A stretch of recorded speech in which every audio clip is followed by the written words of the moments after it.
This is Paris Hilton. She's so beautiful, well, let's just say the guys over at South Park didn't look at her in the same light. Hey everyone! Sorry if I'm a little spent. I did a whole lot of partying last night with a lot of different guys. Big difference, right? South Park is known to take it far, and a little beyond that. Later in this episode, you will see just how far they took this. But she's not the only celebrity they hung out to dry. So in this video, we will show how some celebrities got their appearance completely destroyed by the South Park creators, and how they reacted to being unwillingly humiliated by them. Like Ed Sheeran, for example. Episode of South Park ruined my life. In one of South Park's most iconic episodes, Fish Sticks, the creators took aim at a rising cultural phenomenon, Kanye West's colossal ego. The episode starts with Jimmy accidentally inventing the perfect joke. You like putting fish sticks in your mouth? Yeah. Well, what are you, Eric? A gay fish? Fish sticks? Oh, dude, that's funny as shit! The joke spreads around the nation, and the comedian, Carlos Mencia, who is known for stealing jokes, steals it from them on national TV. Joining us tonight, the brains behind the incredible fish sticks joke, the one and only Carlos Mencia. Yeah! But the only one who doesn't seem to get the joke is Kanye West, and he becomes more and more upset as people throw the joke at him. Yo, that is messed up, yo. I am not gay, and I sure as hell ain't no fish, alright? In the perfect Kanye meltdown, instead of moving on, he takes it as a direct attack on his genius. He kidnaps Carlos Mencia and demands answers. Look, it wasn't me. I didn't really start the fish stick thing, alright? I ain't gonna hurt you. I pay people to do that for me. In a last desperation to understand the joke about fish sticks, he confronts the comedian a final time. Why do people think I'm a gay fish? Cause you like fish sticks, man. Come on, man. Don't you get it, please? But no matter how hard he tries, he just can't grasp the joke. I love fish sticks. I love putting fish sticks in my mouth. You're a gay fish, man. Who would have guessed that a simple joke about fish sticks could spiral so wildly out of control? When Menio appeared on Vlad TV, he was asked how he felt about the joke-stealing accusations, and of course, the whole bit about Kanye supposedly beating him to death. At first, he laughed it off. At the time, I was like, you should have called me. I would have done my own voice. You know what I mean? Yeah. What I didn't expect, he said, was the emotional, gut-level reaction people had. I didn't see that coming. Turns out others took the parody way more personally than he did. The episode only poured gasoline on the fire of the narrative that he was a joke thief. But Kanye, to no one's surprise, didn't take the joke so well. And that was the whole idea. And he's like, who could be someone who doesn't have a sense of humor that we can make fun of? Who's the one person in the world who won't have a sense of humor? And in unison, we were like, Kanye West! The irony about the situation is that it seems to me like Kanye doesn't get the joke in real life as well, which makes the entire situation way more fun. People's pants smaller than mine, and I'm the one. You eat fish sticks because I have skinny jeans on. It seems that the South Park team hit a home run and is now living rent-free in Kanye's head. Instead of letting it go, he tried to clap back in a song which again just completed the home run. We make them say oh cause the game's so pimpish. Choke a South Park writer with a fish stick. At least the episode had a happy ending for all the fans to enjoy. And then at the end, he accepts that he's a gay fish and he sings this song underwater. And he f***s a fish. And now I got my wish. Cause I know that I'm a gay man. When South Park aired the episode Trapped in the Closet, they weren't just poking fun, they were declaring war on one of Hollywood's most powerful celebrities, Tom Cruise.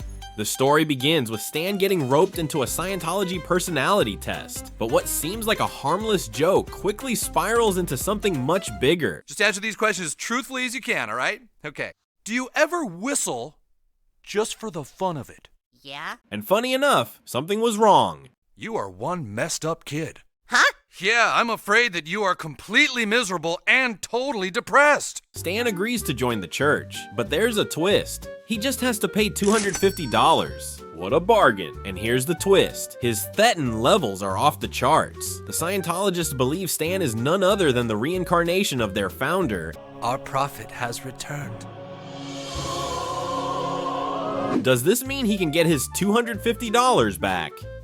Eager to meet the chosen one, Cruise shows up, expecting praise. But when Stan brushes off his acting and says he's okay, not as good as DiCaprio, Cruise snaps. Humiliated, he locks himself in Stan's closet and refuses to come out. Dude, this is my room! Go away, I said!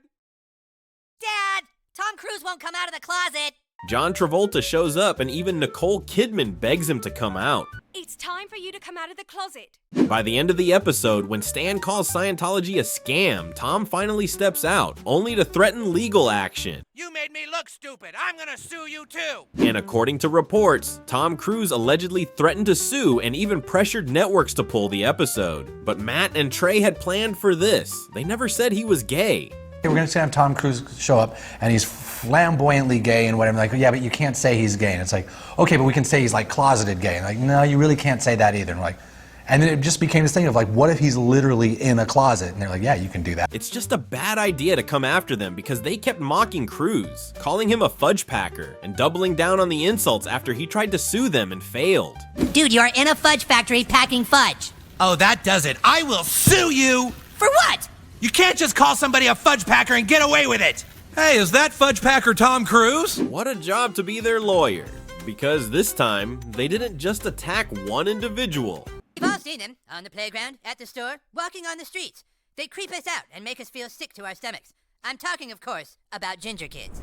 This episode really stirred up some heavy emotions around the world, where even longtime fans of the show felt attacked. Really, what's so different about us besides our hair color? Huh? Really? What is so freaking different? Tell me! When South Park aired the episode Ginger Kids, it seemed like just another edgy parody. Cartman gives a school presentation claiming that ginger kids, those with pale skin, freckles, and red hair, suffer from a disease called gingivitis. And it occurs because ginger kids have no souls. Ah, sick! Gross! Yuck! Kyle decides to give him a lesson in karma and dyes Cartman's hair ginger while he is sleeping. Okay, dude, knock him out.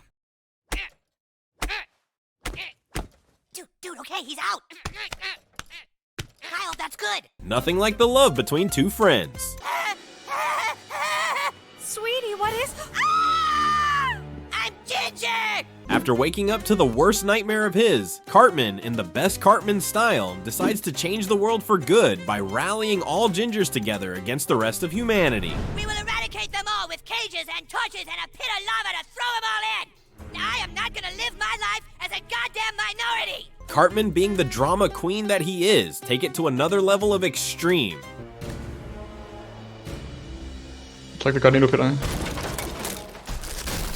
Hair color aside, that would scare the shit out of me. As the takeover reaches its climax, Kyle decides to tell Cartman it was all a prank, and his reaction says it all. All non-gingers must die! Yeah! Oh my god, you guys, I just realized something. We shouldn't be doing this.